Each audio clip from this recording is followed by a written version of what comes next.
കീർത്തി സുരേഷിന്റെ ആദ്യത്തെ ബോളിവുഡ് സിനിമ, വരുൺ ധവന്റെ ആദ്യത്തെ മാസ സിനിമ തെരി എന്ന വിജയ് അറ്റ്ലി ഹിറ്റ് ചിത്രത്തിന്റെ റീമേക്ക് കൂടിയാണ് ബേബി ജോൺ. ആ സിനിമ കാണാനായിട്ട് സ്ക്രീൻ 1 PVR ലുലു മോൾ വന്നിരിക്കുകയാണ്. ഇതൊരു 2K Xenon 7.1 വെന്യൂ ആണ്. പ്ലേ ചെയ്ത DCP 2K 7.1 ആണ്. ഇവിടുത്തെ സീസർ സാലഡ് ഇത്ര അടിപൊളിയാണെന്ന് ഇന്നാണ് ഞാൻ കണ്ടത്. പാർട്ട്ണറെ വീഡിയോ കോൾ ചെയ്ത് ഫുൾ സിനിമ കാണിച്ചു കൊടുക്കുന്ന ലേ ലവറോളി. PVR ലുലു എനിക്ക് 200 രൂപയ്ക്ക് ലൗഞ്ചർ സീറ്റ് തന്നു. 10:50 തുടങ്ങിയ സിനിമ കഴിഞ്ഞത് 2:15. അപ്പോഴേക്കും PVR കാലിയായി. Baby John directed by Kalees, remake of Theri. നമ്മുടെ വിജയണ്ണൻ്റെ തെരി, തലപതി വിജയുടെ തെരി. വിജയുടെ ഞാൻ ഏറ്റവും ഇഷ്ടമുള്ള പടങ്ങളിലൊന്നാണ് എനിക്ക് തെരി. പോക്കിരി, തെരി, തുപ്പാക്കി, ഇതൊക്കെയാണ് എനിക്ക് ഏറ്റവും ഇഷ്ടമുള്ള വിജയുടെ സിനിമകൾ. എത്ര തവണ തെരി കണ്ടതെന്ന് എനിക്കഞ്ഞ അറിയില്ല, അത്ര ഇഷ്ടപ്പെട്ട ഒരു സിനിമയാണ്. അപ്പോൾ അന്ത ലെവലിൽ വിജയ് ചെയ്തു വെച്ചിരിക്കുന്ന സാധനമാണ് വരുൺ ധവനെ കൊണ്ട് കൈവെപ്പിച്ചത്. അത് തന്നെ വലിയ മിസ്റ്റേക്കാണ്. വരുൺ നന്നായിട്ട് ചെയ്തിട്ടുണ്ടെങ്കിൽ പോലും ഈ മനുഷ്യൻ്റെ സ്വാഗ് എത്തിയിട്ടില്ല. ഇതിനകത്ത് മറ്റേ മെൻഡോസ് ഇങ്ങനെ ചെയ്യണ പരിപാടി, ചാടിക്കേറി ജീപ്പിൻ്റെ മുകളിൽ ഇരിക്കണത്, മറ്റേ ചൂരിൽ കൊണ്ടിട്ട് ഗുണ്ടകളെ പഠിപ്പിക്കണ സീനൊക്കെ ഉണ്ടല്ലോ, അത് വിജയ് ചെയ്തത് വേറെ സീനായിരുന്നു. അതിൻ്റെ 7 അയലത്ത് വന്നിട്ടില്ല വരുൺ ചെയ്തതെന്നുള്ളതാണ് ഞാൻ തുറന്നു പറയുന്നത്. എനിക്കങ്ങനെയാണ് ഫീൽ ചെയ്തത്. അതിൻ്റെ 7 16 അയലത്ത് വന്നിട്ടില്ല എന്നുള്ള അവസ്ഥയാണ്. ഞാൻ തെരി കണ്ടിട്ടില്ലായിരുന്നെങ്കിൽ ഇതൊരു ഹിന്ദി സിനിമ എന്നുള്ള നിലയിൽ കാണുമ്പോൾ വെറൈറ്റി ആയിട്ട് തോന്നിയാനെ. തുടക്കം ഡിഫറെൻ്റാണ്, എൻഡിങ് ഡിഫറെൻ്റാണ്. കുറച്ച് നല്ല നല്ല ഇമ്പ്രൂവ്മെൻറ്റ്സ് കുറച്ച് ചെയ്തിട്ടുണ്ട് തീർച്ചയായിട്ടും. അതിലേക്കൊക്കെ ഞാൻ ഡീറ്റെയിൽ ആയിട്ട് പറയാം. ഈ സിനിമ തുടങ്ങുന്നത് തന്നെ കേരളം ആലപ്പുഴ കാണിച്ചുകൊണ്ടാണ്. ആലപ്പുഴ എന്ന് പറഞ്ഞ് ഉടനീളെ സിനിമയെ കാണിക്കുന്നിടത്ത് കൊച്ചിയുണ്ട്, വേറെ പല സ്ഥലങ്ങളൊക്കെ ഉണ്ട്. പക്ഷേ വരുൺ മുണ്ട് മടക്കി കുത്തുന്ന ഒരു സീനുണ്ട്. എന്തൊക്കെ വന്നാലും വിജയോ അല്ലെങ്കിൽ നമ്മുടെ ഇവിടുത്തെ പിള്ളേർ മുണ്ട് മടക്കി കുത്തുന്ന ഒരു സംഭവമൊന്നും അവിടെ മടക്കി കുത്തിയേ വരില്ല. എന്നാലും ഒരു ഹിന്ദി നടൻ മുണ്ട് മടക്കി കുത്തിയിട്ട് ഇത്ര സൂപ്പറായിട്ട് കാണുന്നത് ആദ്യമായിട്ടാണ്. ഷാറുഖ് ഖാൻ മുണ്ട് മടക്കി കുത്തിയിട്ട് പോലും അത്ര അങ്ങോട്ട് സെറ്റായിട്ടുണ്ടായിരുന്നില്ല. പക്ഷെ വരുണ് മുണ്ട് മടക്കി കുത്താൻ അറിയാം. അത് എവിടെ നിന്നോ നല്ല രീതിയിൽ കണ്ടുപഠിക്കുക അല്ലെങ്കിൽ ആറ്റ്ലി പഠിപ്പിച്ച് കൊടുത്തിട്ടുണ്ട്. എന്തായാലും അത് നന്നായിട്ട് വന്നിട്ടുണ്ട്. പിന്നെ തെരി എന്നുള്ള സിനിമയിൽ എനിക്ക് അത്ര ഇഷ്ടപ്പെടാത്തൊരു കഥാപാത്രം ഉണ്ടെങ്കിൽ അത് എമി ജാക്സൻ്റെയാണ്.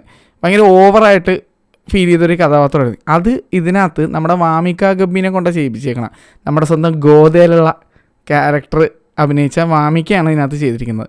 വാമിക നല്ല നീറ്റ് ആൻഡ് ക്ലീനായിട്ട് കിടുവായിട്ട് ചെയ്തിട്ടുണ്ട്. ആ ക്യാരക്ടറിന് കുറച്ച് ചേഞ്ചസും ഉണ്ട്.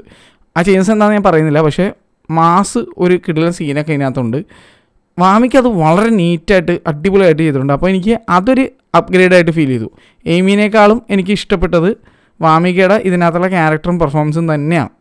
അപ്പോൾ എയ്മി ചെയ്ത ക്യാരക്ടർ ഒരു മലയാളി ആയിരുന്നുകൊണ്ട് തന്നെ ടീച്ചർ ക്യാരക്ടർ ഇതിനകത്ത് വാമിക ചെയ്തിരിക്കുന്നത് ഒരു മലയാളിയായിട്ട് തന്നെയാണ്. വാമിക മലയാളം പറയുന്നുണ്ട്. പക്ഷേ എനിക്കൊരു വിറ്റായിട്ട് തോന്നിയ കാര്യം എന്ന് വെച്ച് കഴിഞ്ഞാൽ നോർത്ത് ഇന്ത്യക്കാരിയായ വാമികനെ കൊണ്ടിട്ട് ഒരു മലയാളിയായിട്ട് അഭിനയിപ്പിച്ചു. എന്നാൽ മലയാളിയായ കീർത്തി സുരേഷിനെ കൊണ്ടിട്ട് ഒരു ചെന്നൈ പൊണ്ണായിട്ടാണ് ഇതിനകത്ത് അഭിനയിപ്പിച്ചിരിക്കുന്നത്. കഥ നടക്കുന്നത് മുംബൈ ബേസ് ചെയ്തിട്ടാണ്. അതൊരു മിസ്മാച്ച് പോലെ എനിക്ക് ഫീൽ ചെയ്തു. തിരിച്ച് അങ്ങോട്ടും ഇങ്ങോട്ടും കാസ്റ്റ് ചെയ്യാനൊക്കെ എനിക്ക് തോന്നിപ്പോയി. എന്തായാലും കീർത്തി സുരേഷിൻ്റെ ബോളിവുഡ് ഡെബ്യൂ കൂടിയാണ് ഈ മൂവി. അപ്പോൾ കീർത്തി ചെയ്തിരിക്കുന്നത് സമാന്ത തമിഴ് ചെയ്ത ക്യാരക്ടറാണ്. അത് കീർത്തി നന്നായിട്ട് ചെയ്തിട്ടുണ്ട്. പക്ഷെ എന്തോ തെരിയിലുള്ള സമാന്തയോട് എന്തോ ഒരു പ്രത്യേക ഒരു ഫീലും പാർഷ്യാലിറ്റി എനിക്കുണ്ട്. അതുകൊണ്ട് തന്നെ കീർത്തി നന്നായിട്ട് ചെയ്തിട്ടുണ്ടെങ്കിൽ പോലും നമ്മുടെ ഉള്ളിൽ സമാന്തയ്ക്ക് തെരിയിൽ ഒരു പ്രത്യേക സ്ഥാനമുണ്ട്. ഈ വിജയും സമാന്തയും തമ്മിൽ നല്ല വൈബ് വരുന്നത് ഇതിനകത്ത് വരുണും കീർത്തി തമ്മിൽ നല്ല വൈബ് തന്നെയാണ്. പാട്ട് ആയാലും റൊമാൻസ് ഒക്കെ അടിപൊളിയാണ്. നമുക്ക് ഫോഴ്സ്ഡായിട്ടൊന്നും ഫീൽ ചെയ്യില്ല. വളരെ നാച്ചുറലായിട്ട് അവർ ചെയ്തിട്ടുണ്ട്. പക്ഷേ അവിടെ അങ്ങനെ ഒരു സാധനം കിടക്കുന്നതുകൊണ്ടാണ് ഇതിങ്ങനെ തോന്നുന്നത്. പക്ഷെ എന്നാലും ഒരു രീതിയിലും മോശമായിട്ട് ചെയ്തിട്ടില്ല. രണ്ടുപേരും നന്നായിട്ട് തന്നെ അഭിനയിച്ചിട്ടുണ്ട്. പക്ഷേ ഞാൻ പറയില്ലേ, ഒരു ഇത്രയും ഒരു കിടിലൻ പടത്തിൻ്റെ റീമേക്കായി പോയതുകൊണ്ടുള്ള കുറച്ച് പ്രശ്നങ്ങളെ എനിക്ക് ഫീൽ ചെയ്തുള്ളൂ. തെരിയിൽ മഹേന്ദ്രൻ എന്ന് പറഞ്ഞ പൂർവ്വകാല ഡയറക്ടറാണ് അതിനകത്ത് വില്ലൻ റോൾ ചെയ്തത്. ഇതിനകത്ത് ആ റോൾ ചെയ്തിരിക്കുന്നത് ജാക്കി ഷറഫാണ്. ബിഡു എന്നൊക്കെയാണ് സ്നേഹത്തോടെ എല്ലാവരും പുള്ളിയെ വിളിക്കുന്നത് മുംബൈയിലൊക്കെ. ആൾ നല്ല സ്വാഗായിരുന്നു, നല്ല രസമൊക്കെ ആയിരുന്നു. കൊടുത്ത റോള് വൃത്തിക്ക് ചെയ്തിട്ട് പോയി. പിന്നെ തമിഴിൽ തെരിയിൽ മൊട്ടരാജേന്ദ്രൻ ചെയ്തിരിക്കുന്ന ക്യാരക്ടർ ഇതിൽ ചെയ്തിരിക്കുന്നത് രാജ്പാൽ യാദവാണ്. അതും എനിക്കൊരു അപ്ഗ്രേഡായിട്ട് ഫീൽ ആയി. ഇതിനകത്ത് രാജ്പാൽ യാദവ് കിടുവായിട്ട് ചെയ്തിട്ടുണ്ട്. ഒരു അടിപൊളി മാസീനുണ്ട്. അതും രാജ്പാൽ യാദവിൻ്റെ അടിപൊളിയായിരുന്നു. രാജ്പാൽ യാദവ് എന്നുള്ള നടൻ്റെ അഭിനയം അത് സൂപ്പറായിരുന്നു. പുള്ളിനെ നമ്മുടെ ജഗദീശൊക്കെ പോലെ ഒരു ലൈറ്റർ വേർഷൻ എന്ന് വിളിക്കുക. കാരണം കോമഡിയും അടിപൊളിയായിട്ട് ചെയ്യും, സീരിയസ് റോൾ വരുമ്പോഴും നെഗറ്റീവ് റോൾ വരുമ്പോൾ പുള്ളി ഭയങ്കര പെർഫോമൻസാണ്. ഒരു അർത്ഥവത്തായ ഒരു ഡയലോഗും ഉണ്ട് ഇതിനകത്ത്. അത് കിടിലനായിരുന്നു. അതെന്താണെന്ന് ഞാൻ പറയാനുള്ള, നിങ്ങൾ തിയേറ്ററിൽ പോയി കാണുമ്പോൾ ഈ സിനിമ കാണുമ്പോൾ അത് കണ്ടാൽ മതി, നൈസായിരുന്നത്. തെരിയിലെ ഇൻ്റർ പഞ്ച് നിങ്ങൾക്ക് ഓർമ്മയുണ്ട? വേറെ ലെവൽ സാധനമായിരുന്നു. മറ്റേ ഇത് കാണിച്ചിട്ട് നടന്നു വരണം, അത് കിടില സാധനമായിരുന്നു. ആ ഇമ്പാക്റ്റ് ഒന്നും ഈ സിനിമയിൽ ഉണ്ടായിരുന്നില്ല കേട്ടോ. തെരി കണ്ടുകൊണ്ട് നമുക്കിതൊന്നും ഇമ്പാക്റ്റായിട്ട് ഫീൽ ചെയ്യില്ല. തെരിയുടെ ഇമ്പാക്റ്റ് ആ ലെവലായിരുന്നു. പിന്നെ ഇതിൽ വരുന്നൊരു കിടുക്കാച്ചി ഐറ്റം കാണിച്ചാൽ അത് എവിടെയെങ്കിലും കാണണമെങ്കിൽ എന്നോട് പറയണം കേട്ടോ. ഒരു സ്ട്രാപ്പ് ടൈപ്പ് ഗ്ലാസ് ഇങ്ങനെ വെച്ചിട്ട് അതിങ്ങനെ അടിക്കുമ്പോൾ ഇങ്ങനെ കയറി പിടിക്കും. അത് വെറുതെ പൊളി സാധനമായിരുന്നു കേട്ടോ. കിടിലെന്ന് പറഞ്ഞാൽ കിടിലൻ ഐറ്റം ആയിരുന്നു. അതെനിക്ക് ഭയങ്കര ഇഷ്ടപ്പെട്ടു. അപ്പോൾ അത് ഒരു അടിപൊളി സംഭവമായിട്ട് എനിക്ക് ഇതിനകത്ത് ഫീലായി. തെരി കാണാഞ്ഞ കുറച്ച് പരിപാടി ഈ സിനിമയിൽ ഞാൻ കണ്ടു. അതെന്ന് വെച്ചിട്ടുണ്ടെങ്കിൽ ആഡ്സാണ്. കുറേ കമ്പനികളുടെ ആഡ് പ്ലേസ്മെൻറ്റ് മുഴഞ്ഞു നിൽക്കുന്ന രീതിയിൽ കുറച്ച് അരോചകമായിട്ട് എനിക്ക് ഫീൽ ചെയ്തു. പല സീനും ഷോട്ട് എടുക്കണ കാണുമ്പോൾ നമുക്കറിയാം ഇത് ഈ പ്രൊഡക്റ്റിനെ ഹൈലൈറ്റ് ചെയ്യാൻ വേണ്ടി. അങ്ങനെ കുറേ ആഡ്സ് ഇതിനകത്ത് തള്ളിക്കയറ്റിയിട്ടുണ്ടായിരുന്നു, പ്രൊഡക്റ്റ് പ്ലേസ്മെൻറ്റ് പരിപാടികൾ. കുറേ സിനിമയിൽ മലയാളത്തിൽ കാണാറുണ്ട്, പക്ഷേ എന്നാലും ഞാൻ പറയണത് ചിലത് ഭയങ്കര സട്ടിലായിരിക്കും. ഇപ്പോൾ ജയിലർ എന്നുള്ള സിനിമയിൽ ഒറിഗാമിയുടെ ടിഷ്യൂ പേപ്പറിൻ്റെ അത് ആഡാണോ അല്ലയോ എന്ന് പോലും എനിക്കിപ്പോൾ ഡൗട്ടുണ്ട്. അത് ആഡാണെങ്കിൽ ബ്രില്യൻറ്റ്. നെൽസൺ അത് അമ്മായി ലെവലിലാണ് പ്ലേസ് ചെയ്ത് വെച്ചിരിക്കുന്ന സിനിമയിൽ. അവർക്ക് ഇനി ഇതിനേക്കാൾ വലിയൊരു ആഡ് കിട്ടാനില്ല. ആ ലെവലിലാണ് അത് ചെയ്ത് വെച്ചത്, ടിഷ്യൂ പേപ്പറിൻ്റെ ഒറിഗാമിയുടെ. അത് സ്പോൺസേഡ് ആണോ എന്ന് എനിക്ക് ഒരു പിടുത്തമില്ല. അത് നെൽസൺ തന്നെ പറയേണ്ടി വരും. എനിക്ക് അതിനെപ്പറ്റി ഒരു ഐഡിയ ഇല്ല. നിങ്ങൾക്ക് ഇറങ്ങി അറിയാമെങ്കിൽ ഒന്ന് കമൻറ്റ് ചെയ്യുക. അപ്പോൾ അതാണ് എൻ്റെ അഭിപ്രായത്തിൽ കിടിലം പ്രൊഡക്റ്റ് പ്ലേസ്മെൻറ്റ്. അത് മനസ്സിലാവില്ല അത് പ്രൊഡക്റ്റ് പ്ലേസ്മെൻറ്റ് ആണെന്നോ, അല്ലെങ്കിൽ നമുക്ക് അത് കഥയിലേക്ക് ബ്ലെൻഡായി വരും. ഇതിനകത്ത് ഒരു സെൻറ്റർ ഫ്രഷ് ഉണ്ടെന്ന് വെക്കുന്നൊരു സീനുണ്ട്. അത് കണ്ടപ്പോൾ തന്നെ എനിക്ക് ആ സീനായിരുന്നു. ഇതെന്തുകൊണ്ട് മുഴച്ച് നിൽക്കണം ആ അവസ്ഥയായിരുന്നു. അത് നമുക്ക് അതങ്ങ് വെച്ചിരിക്കുന്ന സ്ഥാനമൊക്കെ കാണുമ്പോൾ അറിയാം ഇത് എന്തായാലും പ്രൊഡക്റ്റ് പ്ലേസ്മെൻറ്റ് ആഡാണെന്നുള്ളത്. അപ്പോൾ അത് മാത്രം ഒരു കല്ലേടിയായിട്ട് എനിക്ക് ഫീൽ ചെയ്തു. ഞാൻ ഈ ഒരു ബ്രാൻഡിനെ പറഞ്ഞാൽ ഒരുപാട് ബ്രാൻഡ്, ഫ്രൂട്ടി, അങ്ങനെ കുറേ ബ്രാൻഡിൻ്റെ ഇതുപോലെ കണ്ടായിരുന്നു. അപ്പോൾ എന്തായാലും അതൊരു കല്ലേടിയായിട്ട് എനിക്ക് ഫീൽ ആയിട്ടാ. പിന്നെ ഇവർക്ക് ഇതൊക്കെ ചെയ്തേ പറ്റുള്ളൂ, എന്നാലേ കുറച്ചും കൂടി പൈസ ഇവർക്ക് കിട്ടുള്ളൂ. സിനിമ പിടിക്കാൻ നേരത്ത് കുറേ സ്പോൺസർഷിപ്പും കൂടി കിട്ടിക്കഴിഞ്ഞാൽ അവർക്ക് ഭയങ്കര ഉപകാരമാണ്. വീണ്ടും ബഡ്ജറ്റ് കൂട്ടാമല്ലോ. അപ്പോൾ അതിൻ്റെ ഭാഗമായിട്ടുള്ള സംഭവങ്ങളൊക്കെ തന്നെ ഹിന്ദി സിനിമയെ പൊതുവെ അത് കാണാറുണ്ട് പലയിടങ്ങളിലും. ഇപ്പോൾ ഹൃത്തിക് റോഷൻ്റെ പടത്തിൽ പോലും മൗണ്ടൻ ഡ്യൂയുടെ ആഡൊക്കെ വരാറുണ്ട്. അവർ ബ്രാൻഡ് അംബാസഡർ ഇരിക്കുമ്പോൾ എനിക്കൊന്ന് അങ്ങനെയൊക്കെ ചെയ്യണമെന്നുണ്ട്. ലാലേട്ടൻ്റെ പടത്തിൽ എനിക്കറിയാമല്ലോ എപ്പോഴും മൈജിയുടെ ആഡ് ഉണ്ടാവാറുണ്ട്. അതൊക്കെ പോലെ തന്നെ ഇതിൽ മാരക കിടിലൻ ഒരു സാധനം കണ്ട്. ഞാൻ പലതരം ഷോട്ടുകൾ കണ്ടിട്ടുണ്ട് ഗണ്ണ് വെച്ചുള്ളത്. ഗെയിം കളിക്കാൻ ഇഷ്ടപ്പെടുന്ന ആളായതുകൊണ്ട് തന്നെ ഹെഡ് ഷോട്ട്, ലെഗ് ഷോട്ട്, അങ്ങനെ പല സാധനം കണ്ടിട്ടുണ്ട്. ആദ്യമായിട്ട് ഷോൾഡർ വെടിയേറ്റിട്ട് മരിക്കുന്ന ഒരാളെ ഞാൻ കണ്ടു. ഇതിനകത്ത് വരുന്നവൻ്റെ അമ്മക്ക് വെടിയേക്കുന്നത് ഇവിടെയാണ്. ഹാർട്ട് എവിടെ ഇരിക്കണം വല്ലയിടത്തും. ഇവിടെ വെടിയേറ്റിട്ട് സ്പോട്ടി ഡെഡ് ആയിപ്പോവും. അതിലാണ് എൻ്റെ ഒരു സങ്കടം. അത് ലോജിക്കല്ല. ഒരു എന്താ പറയുക, പൊട്ടനായിട്ടുള്ള ഒരാൾ പോലും മറ്റേ ചോദ്യം ചെയ്തു പോകും എന്ത് പാടുക എന്നുള്ള അങ്ങനത്തെ ഒരു സാധനം വരുന്നത്. ഈ സമ്പൂർണേഷ് ബാബുയുടെ ചില വീഡിയോസ് കണ്ടിട്ടില്ലേ, അതുപോലെയൊക്കെ എനിക്ക് ഫീലായി. അത് പിന്നെ കോമഡി, നമുക്ക് പർപ്പസ്ഫുള്ളി ചെയ്യണേ നമുക്ക് കോമഡി ആയിട്ടത് അങ്ങനെ എടുക്കാൻ പറ്റും. പക്ഷേ ഇത് വളരെ സീരിയസ് ആയിട്ട് ചെയ്തപ്പോഴേക്കും കൊടൂര ഒരു മരണ സീനാണ്. നിങ്ങൾക്ക് അറിയാമെന്നിരിക്കും, തെരി കണ്ടവർക്ക് അറിയാം. അപ്പോൾ അതിനകത്ത് അമ്മേനെ കൊല്ലണ സീൻ ഇത് മുട്ടം വിറ്റായിരുന്നത്. ഇവിടെയാണ് വെടി കൊള്ളുന്നത്. അമ്മ സ്പോട്ടി ഡെഡായി പോകും.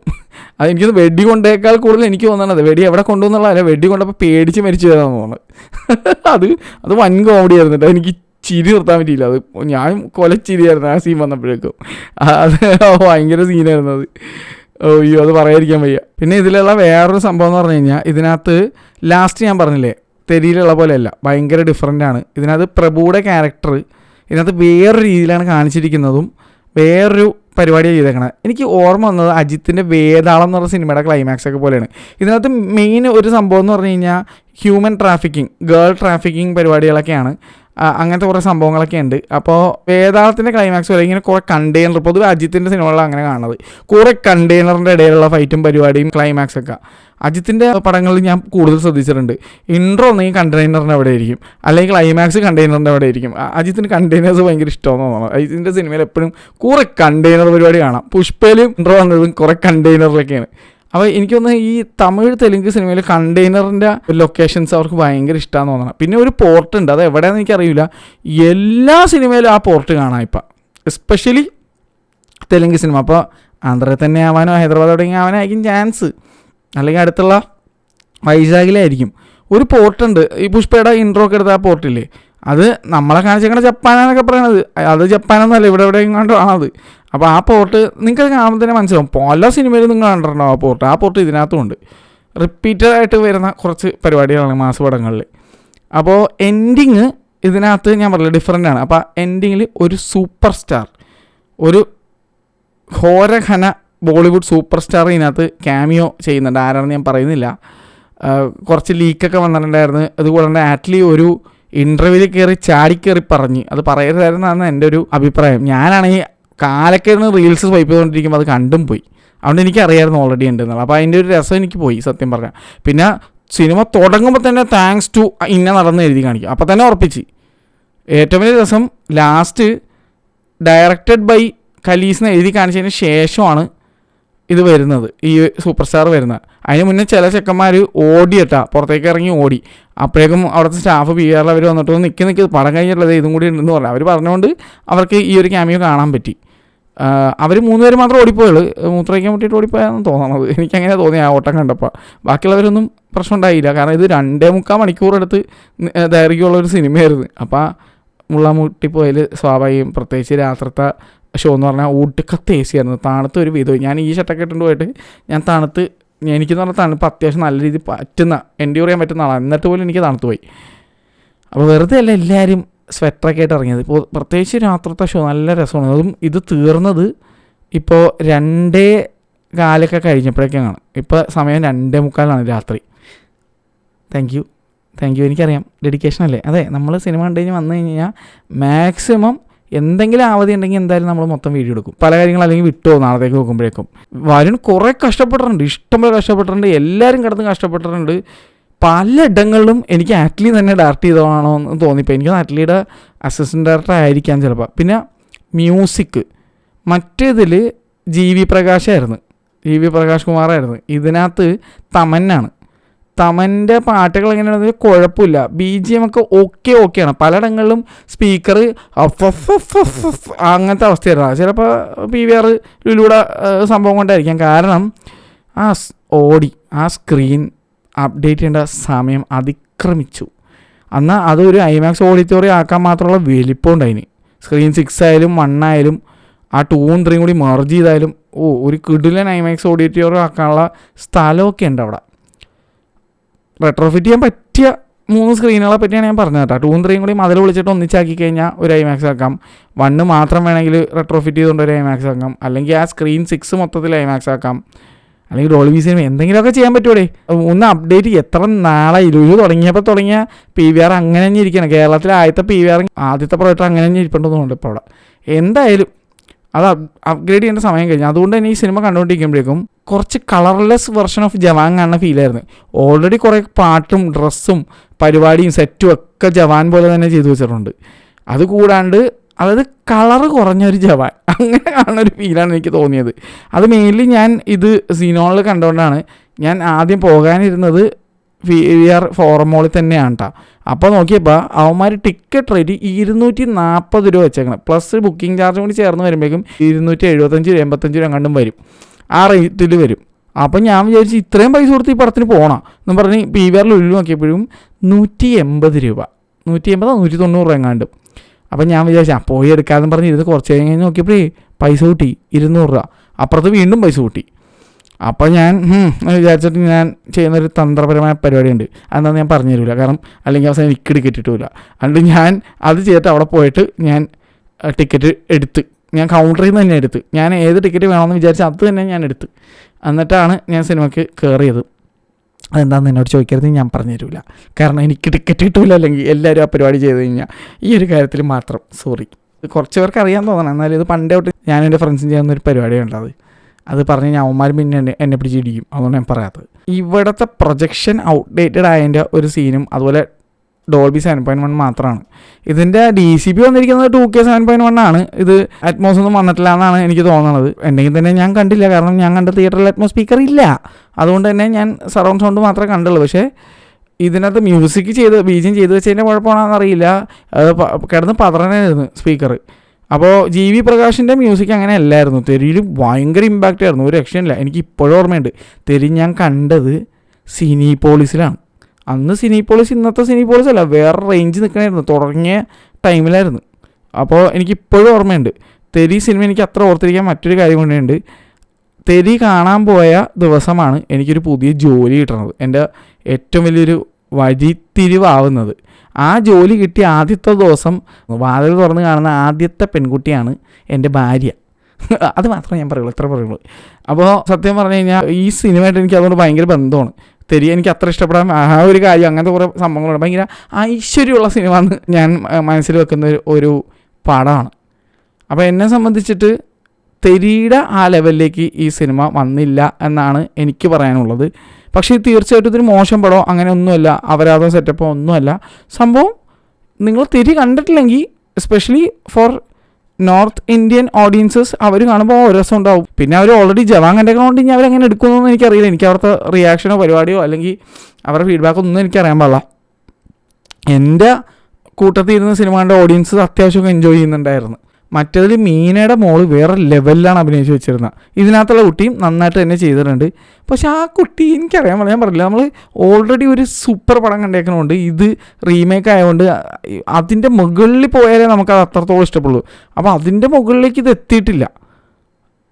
ടെക്നിക്കലി നോക്കുകയാണെങ്കിലും എനിക്ക് അറ്റ്ലിയുടെ സംവിധാനമാണ് കുറച്ചുകൂടി ഇഷ്ടമായത്. അതിനകത്ത് ആ കാറൊക്കെ വന്ന് പോലീസ് ജീപ്പ് വന്ന് നിർത്തലൊക്കെ ഉണ്ട് സ്കിഡായിട്ടൊക്കെ. അതൊക്കെ സീനായിരുന്നു. വിജയുടെ ഇൻട്രോ എന്ന് പറഞ്ഞാൽ വേറെ റേഞ്ചായിരുന്നു അതിനകത്ത്. അത് ഭയങ്കര ഇഷ്ടം. എനിക്കും എൻ്റെ വൈഫിനൊക്കെ ഭയങ്കര ഇഷ്ടമുള്ള പടമാണ്.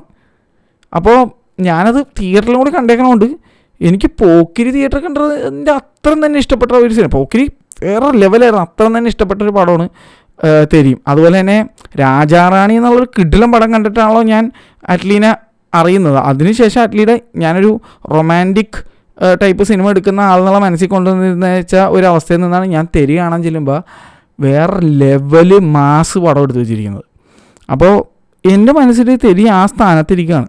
അപ്പോൾ അതിൻ്റെ മുകളിലേക്ക് അല്ലെങ്കിൽ അതിൻ്റെ ഒപ്പം ചേർത്ത് വെക്കണമെങ്കിൽ ആ ലെവലിൽ എത്തണം. ആ ലെവലിൽ എത്തിയില്ല എന്നുള്ളൊരു അഭിപ്രായം എനിക്ക് തീർച്ചയായിട്ടും ഈ സിനിമയെ പറ്റിയുണ്ട്.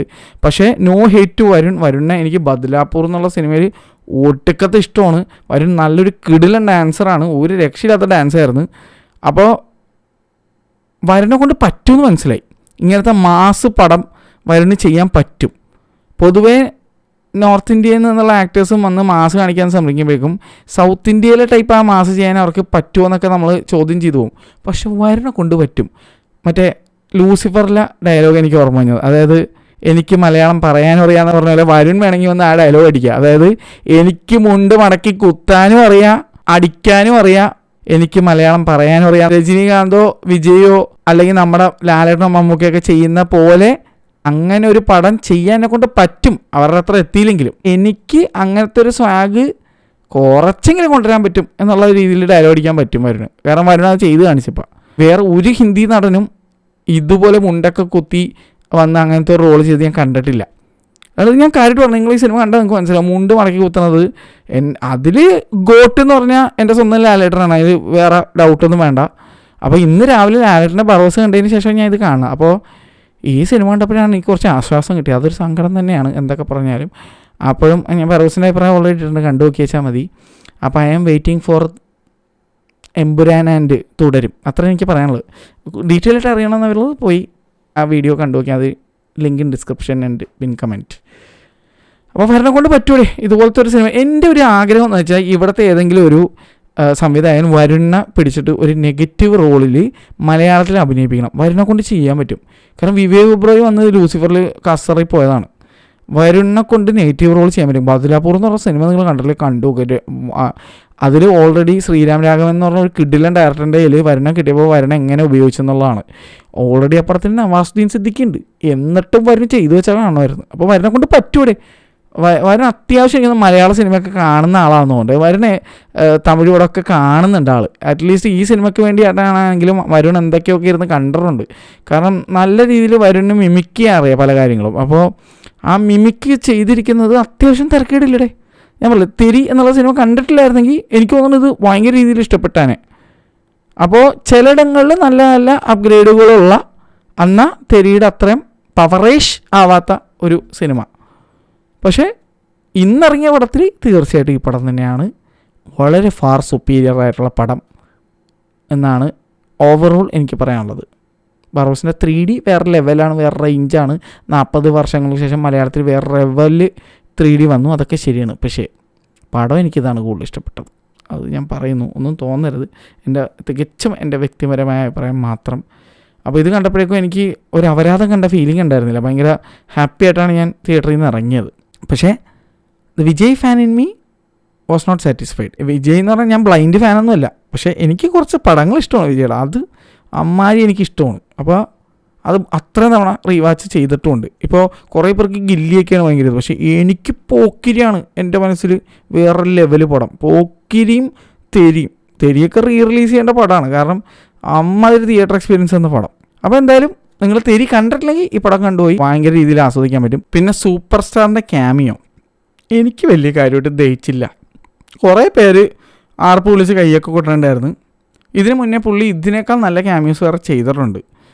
പിന്നെ ഒരു ക്യാമിയോ ഓർമ്മ വന്നു, എൻ്റെ പൊന്നോ, ബൈക്ക് റോക്കറ്റ് ലോഞ്ചർ, അത് മറന്നു കളഞ്ഞില്ല. അത് ക്യാമിയോ ആയിട്ട് ഞാൻ കൂട്ടിയിട്ടില്ല. അങ്ങനത്തെ ഒരു സാധനം പുള്ളി ചെയ്തതായിട്ട് ഞാൻ മനസ്സിൽ ഓർക്കാൻ തന്നെ ആഗ്രഹിക്കുന്നില്ല. എൻ്റെ പൊന്നോ, ആ സിനിമയെ തന്നെ പരാവരാതെ വരുന്നു.